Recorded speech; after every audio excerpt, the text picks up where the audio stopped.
Well, I got some work done through the heat wave and the thunderstorms Melbourne's had over the last week. Here I'm attaching a bracket for the tilt movement.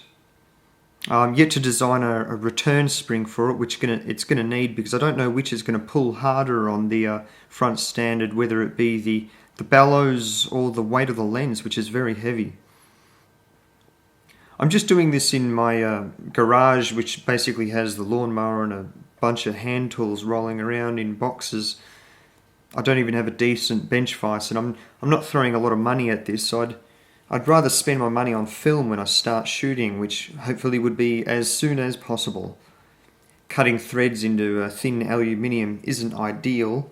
When it's proven and it works, I'll consider an upgrade. I'm actually going to replace the tapered part of the bellows when I get around to it, because it's just very stiff, not only to fold up, it's stiff to stretch out as well.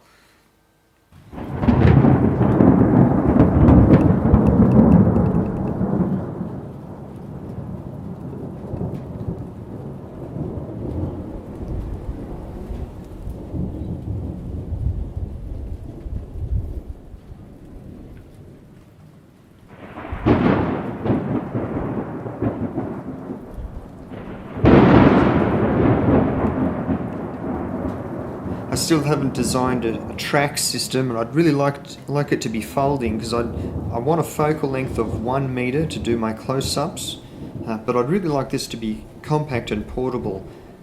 Really essential when you consider how much light I'm going to need to make any decent exposures, which it's going to mean I'm going to want to be outdoors.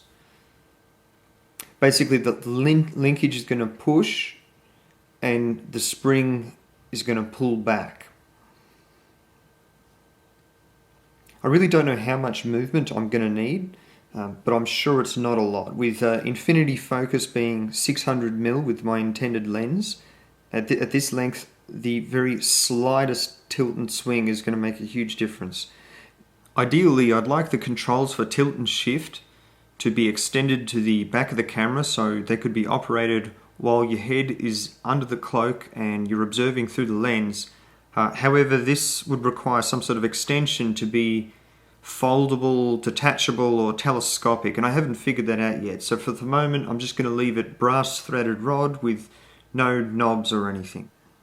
So I've just sticky taped in a piece of baking paper to act as a ground glass, and it works. Obviously, it's not completely efficient. The bellows is only just tacked into place, it's leaking, but I just had to see something. And I was really surprised at how easily we could see something. This is at f9, focal length is about 1 meter. Not easy to focus at the moment. I'm really pleased to see that it seems to be coming along. We will have a camera. I haven't thought about designing a film back or a double dark slide for this camera, and I think in the short term, once I have a camera, I'm going to adapt my 8x10 film back into it, just so I can just start shooting, which will be a great pleasure.